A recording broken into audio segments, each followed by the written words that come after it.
সারা পশ্চিম মেদিনীপুর জেলার বিভিন্ন প্রান্তে আমরা বিদ্যালয়ের পক্ষ থেকে এবং ব্যক্তিগতভাবে আমরা সমাজকে নেশামুক্ত করার জন্য একটা প্রচার অভিযান চালাচ্ছি।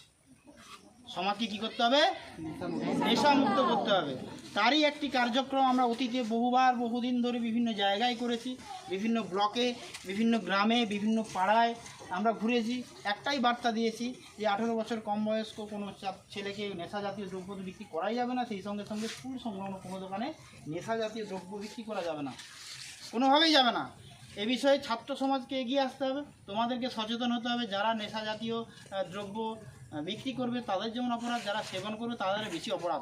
অতএব নেশা জাতীয় কোনোরকম দ্রব্য যাতে সে মানুষ সেভাবে সেবন না করে, কারণ নেশায় আসক্ত হয়ে মানুষ কী হচ্ছে?